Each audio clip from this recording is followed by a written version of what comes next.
गाजियाबाद से थोड़ा दूर एक छोटे से कस्बे की सुनसान सड़क के किनारे एक पुरानी सी चाय की दुकान थी, जिसे मध्यम उम्र का एक शांत स्वभाव का आदमी चलाता था, जिसका नाम देवेंद्र था और लोग उसे प्यार से देव कहते थे।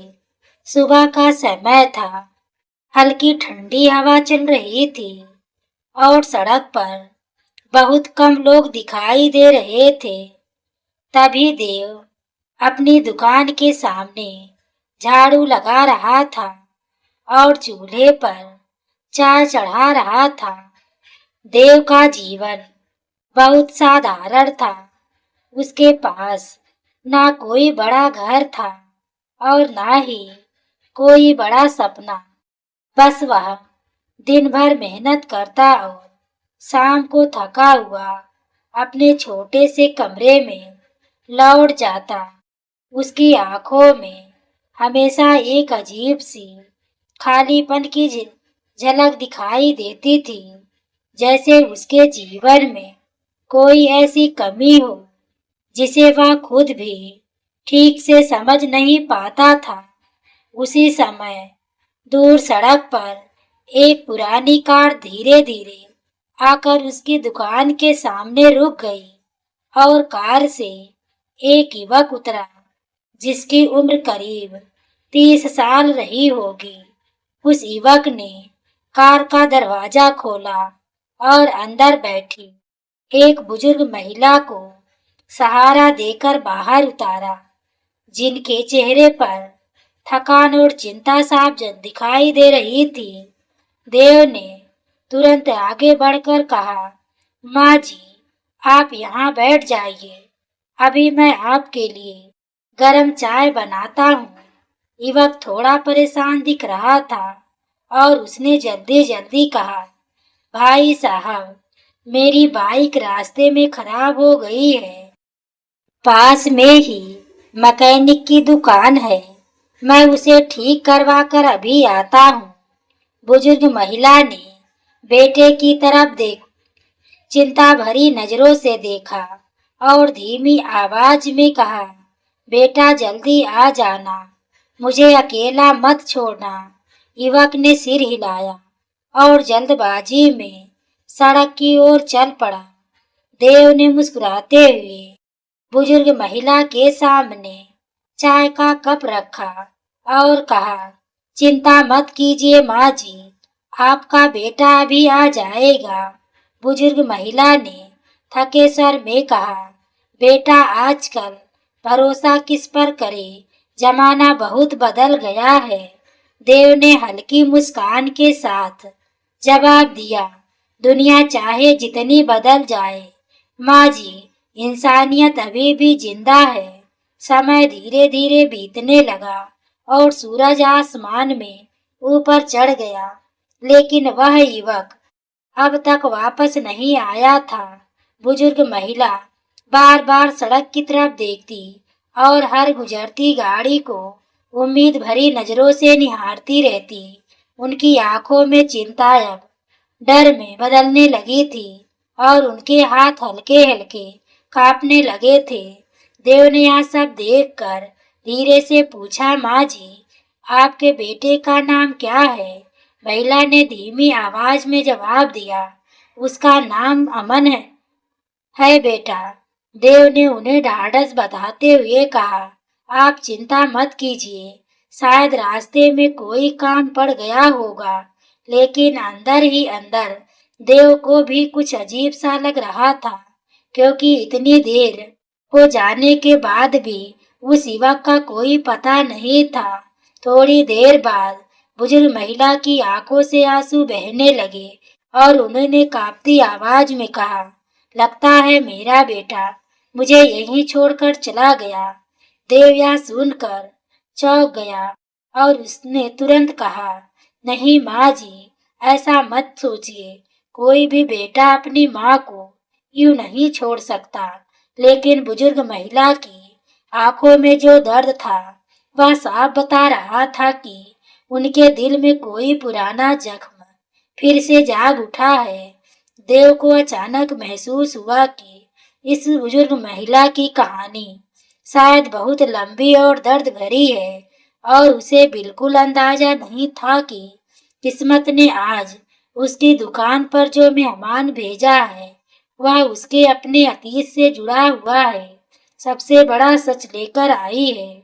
सूरज अब आसमान में पूरी तरह चढ़ चुका था और सड़क पर धीरे धीरे लोगों की आवाजाही बढ़ने लगी थी, लेकिन उस बुजुर्ग महिला की आंखें अब भी उसी रास्ते पर टिकी हुई थी जहां से उनका बेटा अमन गया था। देव ने चूल्हे पर फिर से चाय रखी और धीरे से उनके सामने बैठते हुए बोला, माँ जी, आप थोड़ा कुछ खा लीजिए। खाली पेट चिंता करने से तबीयत और खराब हो जाएगी।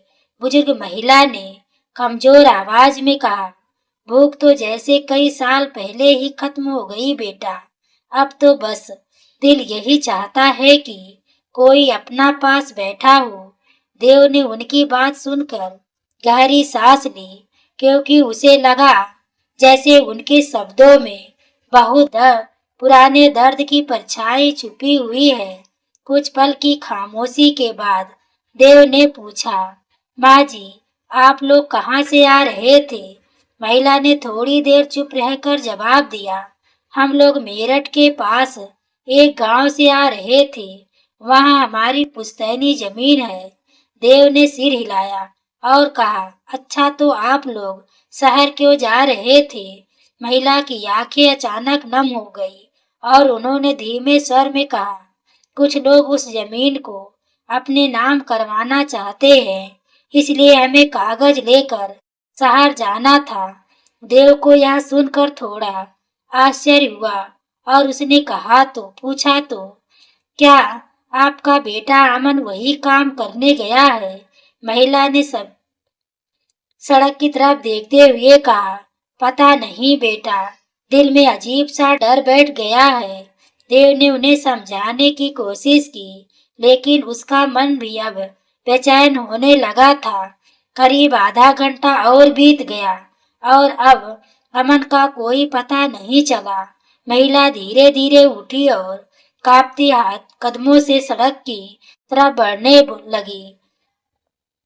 बढ़ते हुए बोली, मैं खुद जाकर देखती हूँ, शायद रास्ते में कहीं गिर पड़ा हो। देव तुरंत उनके पास गया और बोला, नहीं माँ जी, आप इस हालत में कहीं नहीं जाएंगी। महिला की आंखों में आंसू भर आए और उन्होंने कहा, अगर सच में वह मुझे छोड़कर चला गया है तो मैं कैसे जीऊंगी? देव यह सब कर सुनकर कुछ पल के लिए बिल्कुल चुप हो गया, क्योंकि उसे लगा जैसे ये शब्द उसके अपने दिल को छू रहे हो। उसने धीरे से कहा, आप मेरे घर चलिए माँ जी, वहाँ आराम कीजिए। जब तक आपका बेटा आता है मैं यही दुकान संभाल लूंगा। महिला ने पहले मना किया, लेकिन उनकी हालत देखकर देव ने जिद की और आखिरकार वह मान गई। देव ने दुकान जल्दी से समेटी और उन्हें सहारा देकर अपने छोटे से घर की ओर ले गया, जो दुकान से कुछ ही दूरी पर था। घर बहुत साधारण था, लेकिन साफ सुथरा और शांत था। महिला ने कमरे में चारों तरफ नजर दौड़ाई और अचानक उनकी नजर दीवार पर टंगी एक पुरानी तस्वीर पर टिक गई। उस तस्वीर में एक छोटा सा बच्चा अपनी माँ के साथ खड़ा मुस्कुरा रहा था। महिला कुछ पल तक उस तस्वीर को ध्यान से देखती रही और फिर अचानक उनकी आंखें हैरानी से फैल गई।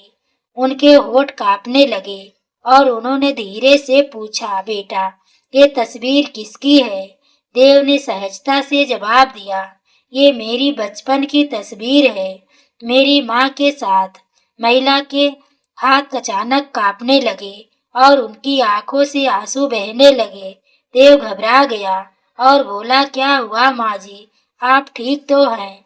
महिला ने कांपती आवाज में कहा, अगर मैं गलत नहीं हूँ तो ये बच्चा मेरा ही है बेटा। देव यह सुन के स्तब्ध रह गया और उसके दिल की धड़कन अचानक तेज हो गई। उसे बिल्कुल समझ नहीं आया कि इस अनजान बुजुर्ग महिला ने ऐसा क्यों कहा, लेकिन उनके शब्दों में एक ऐसा सच छिपा था जो उसकी पूरी जिंदगी बदलने वाला था। देव कुछ पल तक उस बुजुर्ग महिला को हैरानी से देखता रहा, क्योंकि उसके लिए यह बात बिल्कुल समझ से बाहर थी। एक अनजान महिला उसकी माँ होने का दावा कैसे कर सकती है? कमरे में एक अजीब सी खामोशी छा गई और केवल दीवार पर लगी घड़ी टिक टिक सुनाई दे रही थी। देव ने खुद को संभालते धीरे से पूछा, माँ जी, आप ऐसा क्यों कह रही हैं? मेरी माँ तो बहुत साल पहले मुझे छोड़कर चली गई थी। महिला की आंखों से आंसू लगातार बह रहे थे और उन्होंने कांपती आवाज में कहा, नहीं बेटा, मैंने तुम्हें नहीं छोड़ा था, मुझे तुमसे दूर कर दिया गया था। देव यह सुनकर एकदम चौंक गया और उसकी आंखों में सवालों की लहर दौड़ गई। महिला धीरे धीरे उस तस्वीर के पास गई और उसे अपने हाथों में पकड़कर बोली, इस तस्वीर के पीछे एक छोटा सा निशान है जो मैंने खुद बनाया था। देव ने तुरंत तस्वीर को पलट कर देखा और सच में उसके पीछे लाल स्याही से बना एक छोटा सा फूल बना हुआ था। देव कुछ पल के लिए बिल्कुल चुप रह गया, क्योंकि यह निशान उसने बचपन से देखा था, लेकिन कभी समझ नहीं पाया था कि यह किसने बनाया। महिला की आवाज भर्रा गई और उन्होंने कहा, जब तुम बहुत छोटे थे तब तुम्हारे पिता के गुजर जाने के बाद तुम्हारे चाचा लोग हमारी जमीन पर कब्जा करना चाहते थे। देव का दिल तेजी से धड़कने लगा और वह ध्यान से उनकी हर बात सुनने लगा। महिला ने आगे कहा, उन्होंने गांव में झूठ फैला दिया कि मैं तुम्हें छोड़कर भाग गई हूँ और फिर एक रात मुझे घर से बाहर निकाल दिया।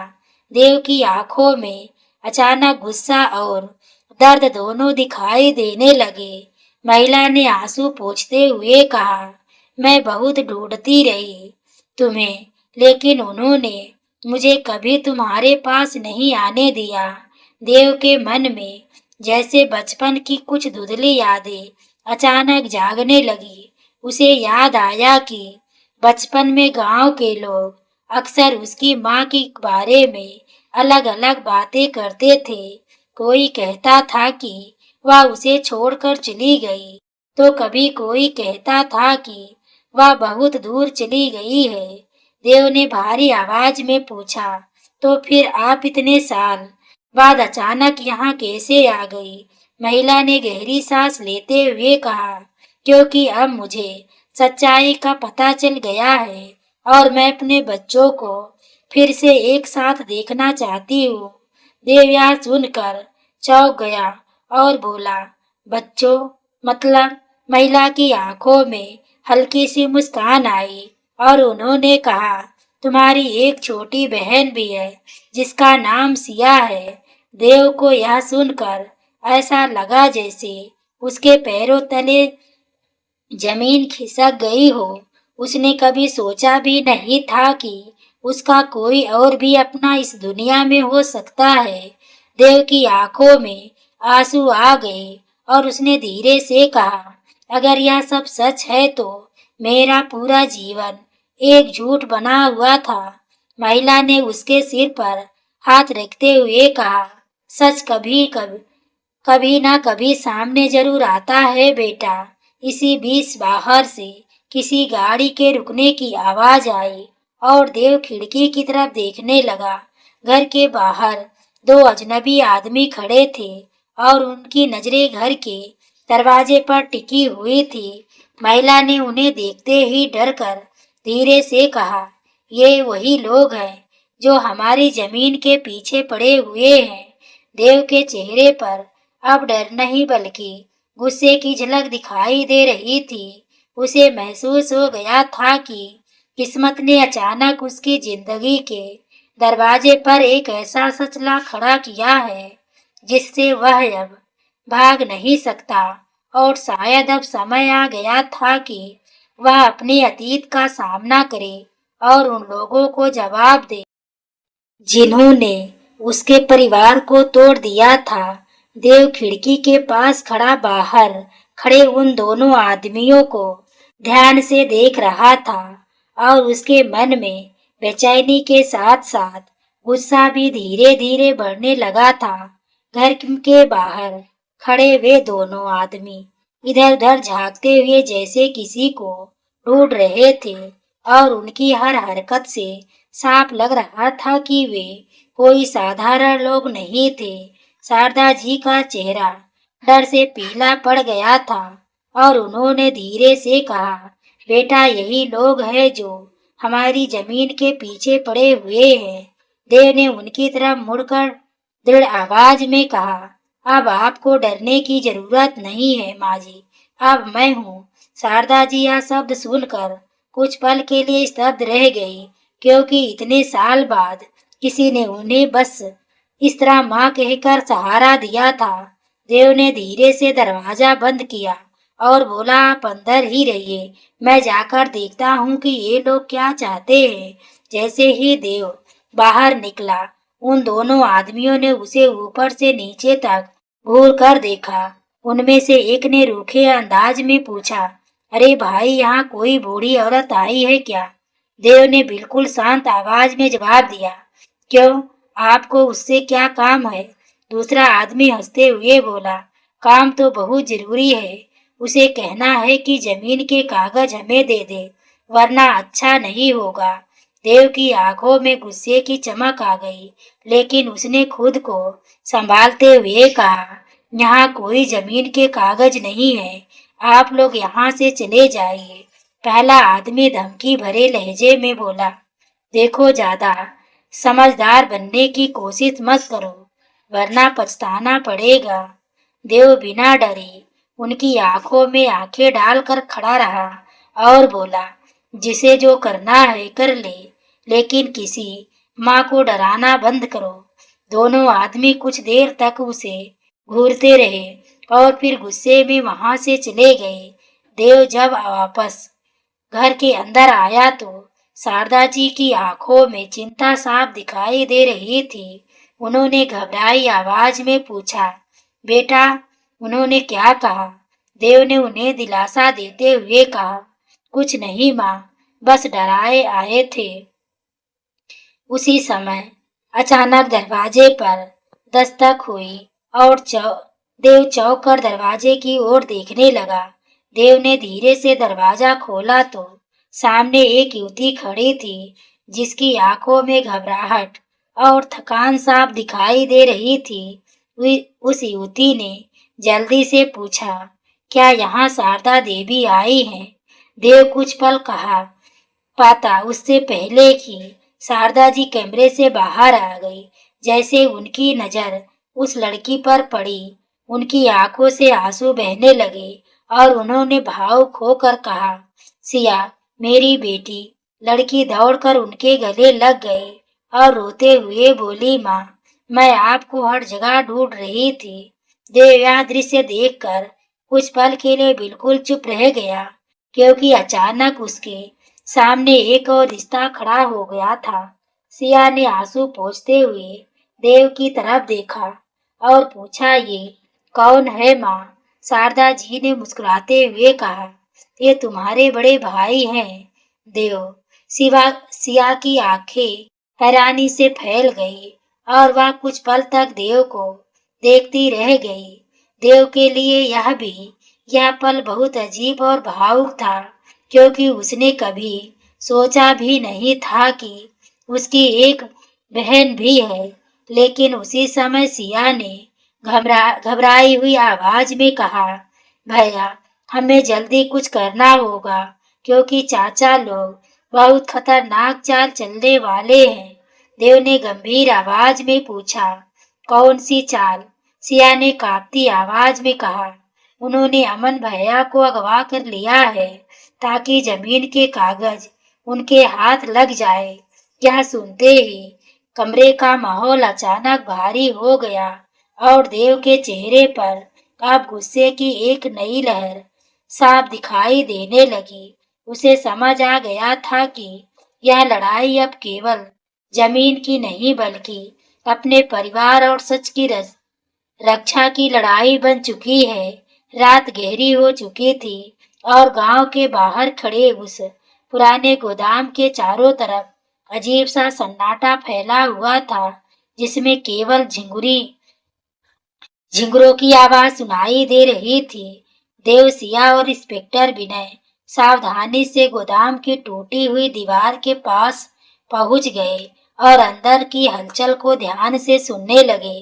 अंदर कुछ लोगों की धीमी आवाज आ रही थी और बीच बीच में किसी के कराहने की आवाज भी सुनाई दे रही थी, जिससे साफ लग रहा था कि अमन यही कैद है।